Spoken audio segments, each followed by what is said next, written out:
Mesdames et messieurs, bonsoir. Mesdames et messieurs, bonsoir. Merci d'être fidèles à la télévision nationale. Les titres de l'actualité. Au sommaire à la une, le Covid-19 fait annuler la traditionnelle célébration du 1er mai en Guinée. Fortement impactés par la pandémie, les employés n'ont pas le cœur à la fête. Les emplois tournent au ralenti dans l'administration publique et menacés dans le secteur privé. Le secteur aérien, frappé de plein fouet par la crise sanitaire, toute la filière est touchée. Les activités sont suspendues à l'aéroport et dans les agences de voyage. Dans l'actualité également, lutte contre le Covid-19, la chaîne de solidarité se renforce. L'Alliance du secteur privé pour la sécurité sanitaire offre une enveloppe de 4 milliards de francs guinéens à l'ANSS. Encore une fois, bienvenue à tous. Nous sommes le 1er mai et c'est la journée internationale de la fête du travail. Une fête qui se déroule cette année dans un contexte de crise sanitaire. En Guinée, les travailleurs et les travailleuses n'ont pas le cœur à la fête. Le Covid-19 a bouleversé le secteur de l'emploi. D'une part, les services publics tournent au ralenti et d'autre part, les emplois sont menacés dans le secteur privé. Partout, le mot d'ordre reste le même, le respect des mesures barrières. Reportage Baba Kouyaté, Mamadi Terna Kamisoko. Le 1er mai de chaque année est considéré dans beaucoup de pays dans le monde comme une journée de célébration des combats des salariés. Elle est l'occasion d'importantes manifestations en milieu du travail. Cette année, le 1er mai est fêté dans la plus grande sobriété en raison du coronavirus.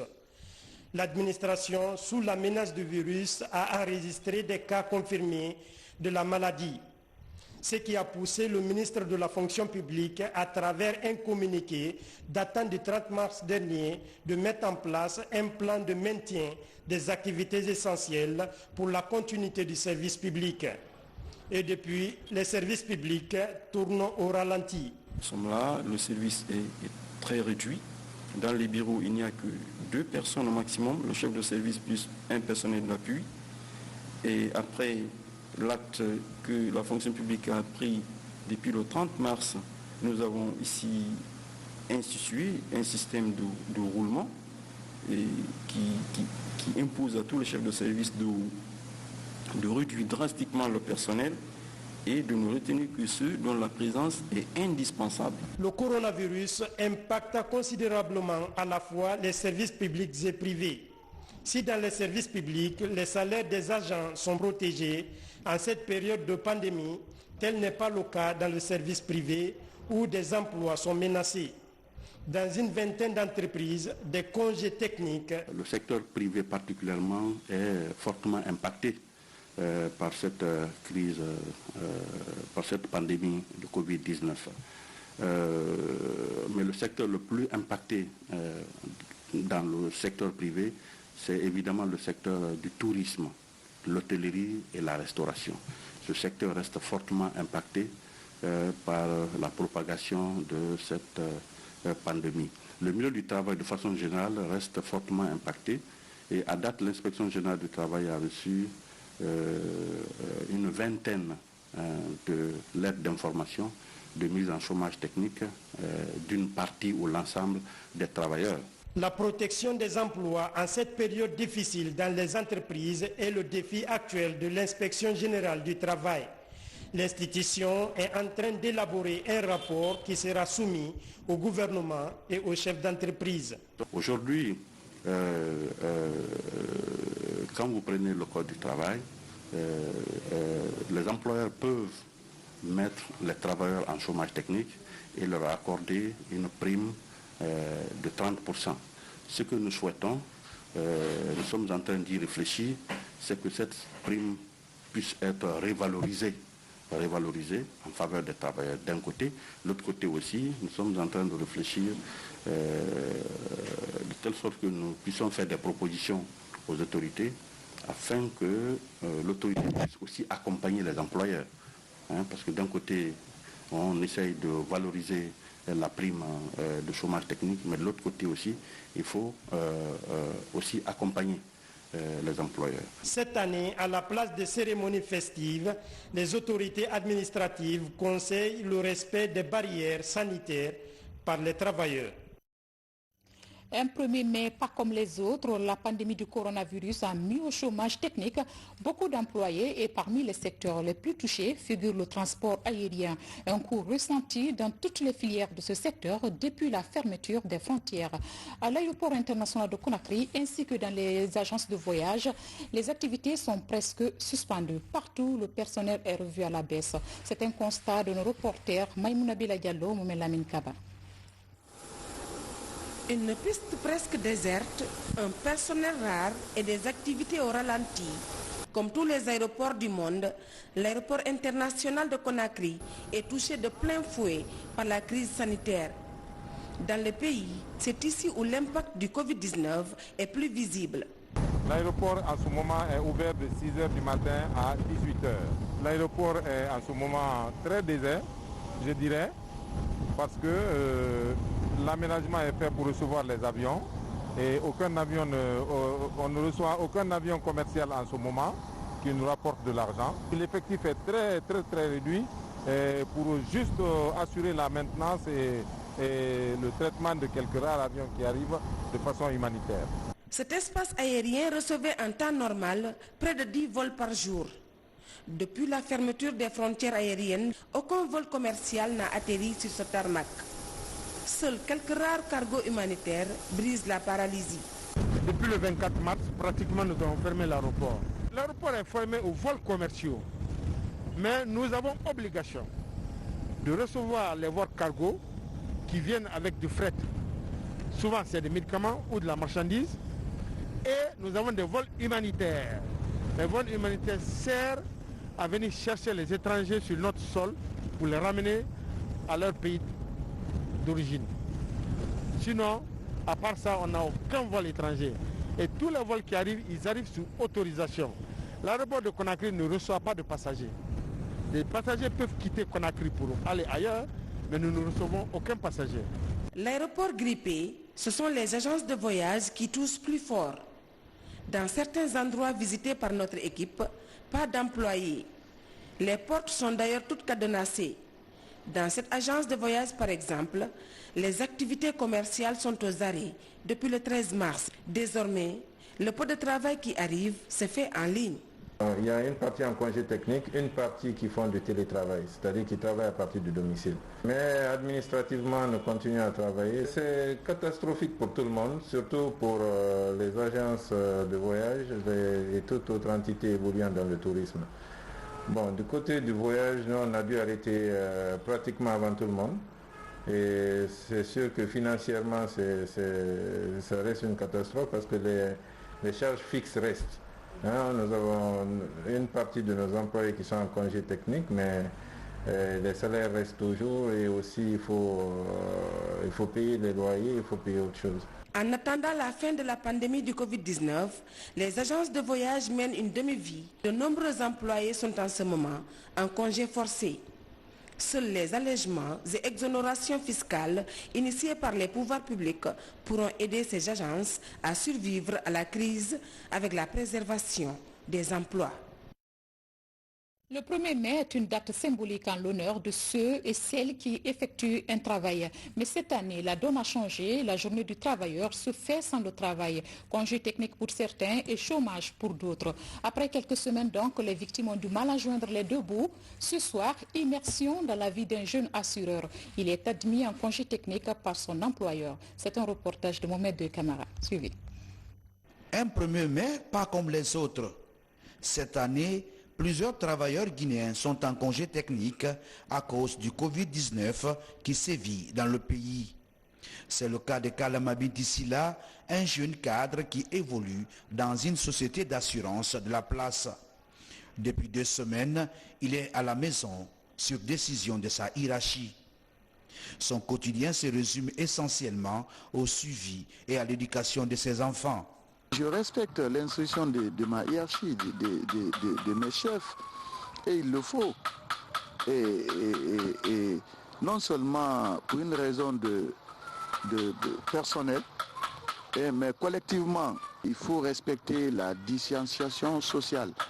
Ça, c'est l'une des mesures qui nous évite la maladie. Et imaginez-vous quelqu'un qui est infecté, il va mettre sa main sur une porte. Toi aussi tu viens, tu ouvres cette porte. De là-bas, tu retournes à la maison. Mais tu as vu la chaîne là. Pour Kala, cette situation inattendue est une première dans sa jeune carrière d'assureur. Aujourd'hui, son combat est de pouvoir continuer à répondre aux besoins de sa petite famille. Quand on ne travaille pas, et avec ce que nous connaissons actuellement, tout le monde vit le jour au jour. Économiquement, c'est difficile. C'est très difficile. Et presque tout ce que on avait économisé en début d'année, là, tout est parti. Je pense que l'État doit penser aux ménages les plus pauvres.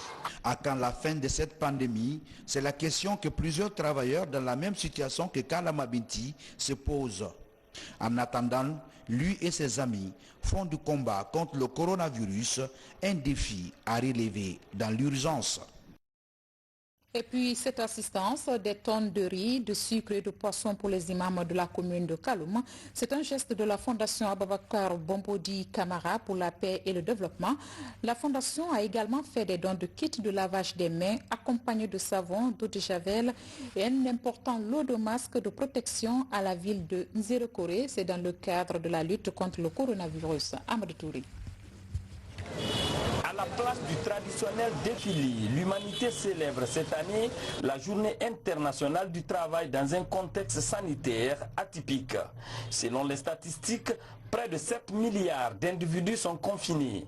Conséquence, plus de 3 milliards d'emplois sont menacés à travers le monde. En Guinée, à l'occasion du 1er mai, l'intersyndicale USTG-CNTG a salué l'initiative gouvernementale de lutte contre le Covid-19 avant de préciser. L'intercentrale CNTG-USTG souscrit pour une démarche concertée de tous les acteurs socio-économiques du pays en vue de relever tous les défis en cours. Dans cette perspective, l'intercentrale salue les mesures institutionnelles et sanitaires déjà prises par le gouvernement pour protéger les populations de notre pays.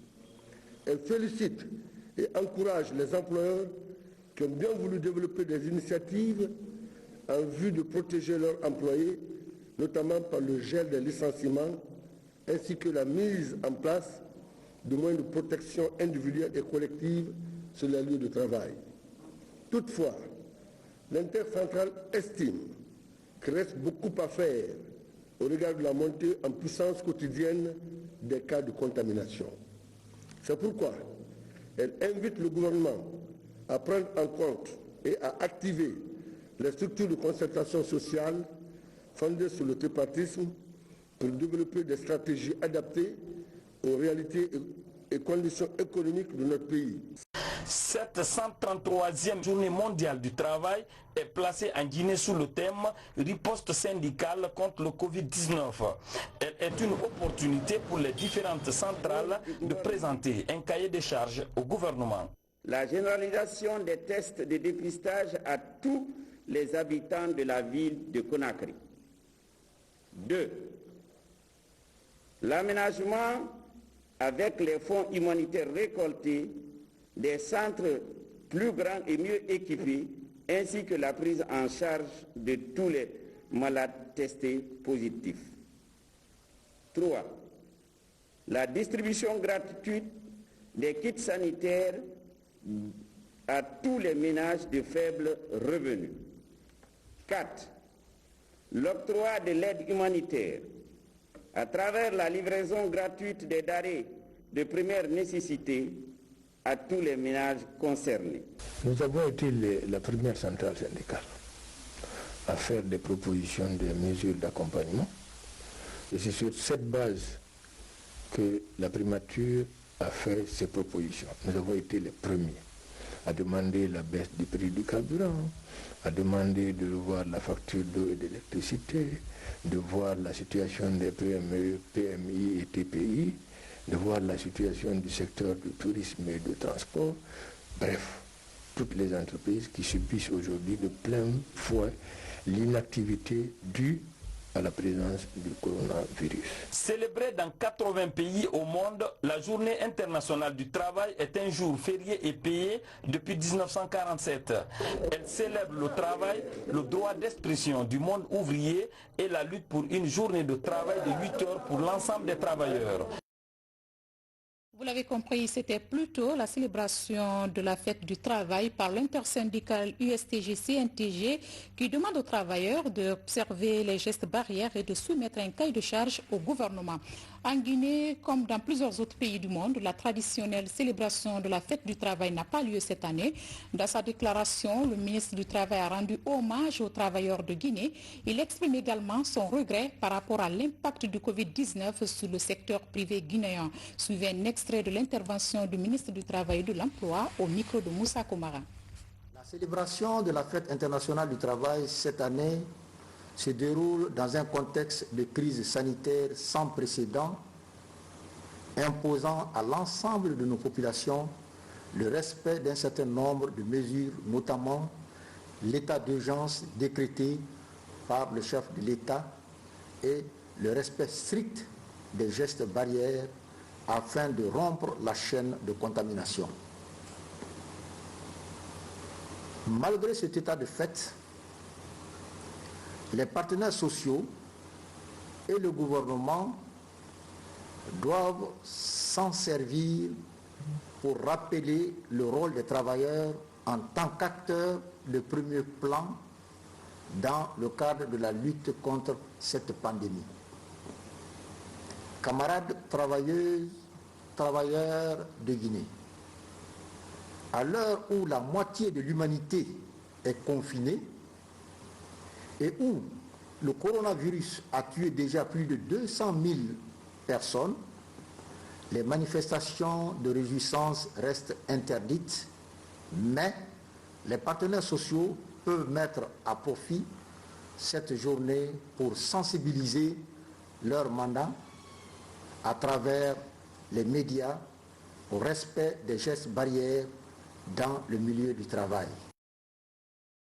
De son côté, le Conseil scientifique de riposte contre le Covid-19 a présenté hier ses recommandations pour contenir la pandémie. Les premières analyses sont faites, les portes sont ouvertes pour d'éventuelles possibilités de trouver des remèdes à cette pandémie. Et pour y arriver, les chercheurs guinéens sont mis à contribution. Compte rendu Francis Collier. 2 semaines après sa prise de fonction, le Conseil scientifique de riposte contre le coronavirus rend public ses premières remarques et recommandations. Il s'agit essentiellement de la création et du renforcement des centres d'hospitalisation et d'isolement des malades, de la sensibilisation des populations, du traitement des corps des personnes décédées et de la recherche de toutes les pistes de solutions à la pandémie. Malgré la déclaration du nombre de patients hospitalisés par le CITREP, le constat est que tous ne sont pas admis dans les structures hospitalières.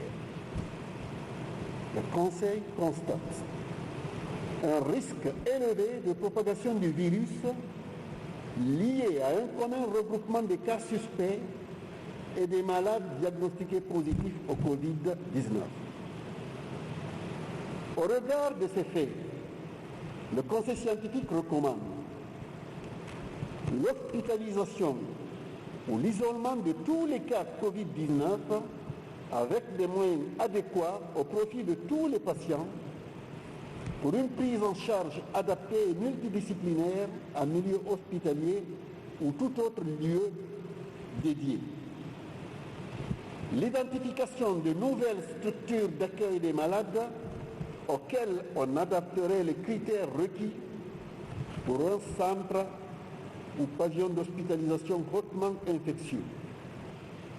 Notre rôle, c'est de dire voici ce qui serait mieux pour qu'on améliore la prise en charge, pour qu'on puisse limiter la contamination communautaire. Si ces éléments sont assez convaincants, nous pensons que le gouvernement prendra toutes les dispositions pour pouvoir les appliquer. Je peux vous dire que depuis que ces recommandations ont été faites, il y a des nouvelles structures d'accueil de malades qui sont en train d'être mises en place. Même si, pour le moment, ce n'est pas suffisant, mais nous pensons que nous allons en améliorant petit à petit. Ce conseil scientifique composé d'experts pluridisciplinaires travaille sous la tutelle du département en charge de la recherche. En tant que structure consultative, le conseil scientifique de riposte contre le Covid-19 doit fournir au gouvernement des éléments de décision pour contenir la maladie. Conformément aux instructions du président de la République, la recherche doit être replacée au cœur de la riposte. Le ministère, pour sa part, est engagé à mobiliser la communauté de chercheurs et des praticiens pour intensifier la valorisation des résultats de recherche au niveau national. Le Conseil jouera un rôle important dans les orientations et les résultats de ce volet de la recherche.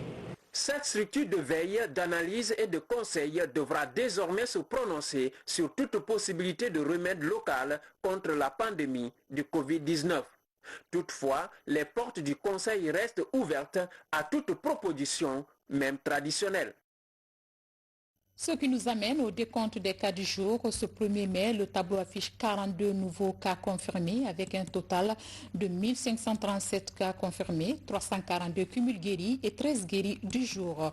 Lutte contre le coronavirus, la chaîne de solidarité ne faiblit pas. Le secteur privé se mobilise et soutient l'État. Plus de 4 milliards de francs guinéens, c'est la contribution de l'Alliance du secteur privé pour la sécurité sanitaire. L'enveloppe a été remise à l'ANSS ce vendredi 1er mai. C'est pour contribuer à renforcer les activités de prévention et de prise en charge des malades. Reportage signé Mamadi Terna Kamisoko. Ce sont 3 grandes multinationales réunies au sein de l'Alliance du secteur privé pour la sécurité sanitaire en Guinée qui mutualisent leurs efforts dans la lutte contre le Covid-19. Rio Tinto, Bisigi et le groupe Sonogo offrent un chèque de plus de 4 milliards 144 millions de francs guinéens à l'Agence nationale de sécurité sanitaire. Le geste est une contribution de ces entreprises privées au plan de riposte de l'ANSS basé essentiellement sur les activités de prévention et de prise en charge des malades du coronavirus. Aujourd'hui, si vous regardez l'ANSS, ils ont un plan de riposte, ils ont une feuille de route, ils ont des besoins. Donc c'est important qu'on arrive à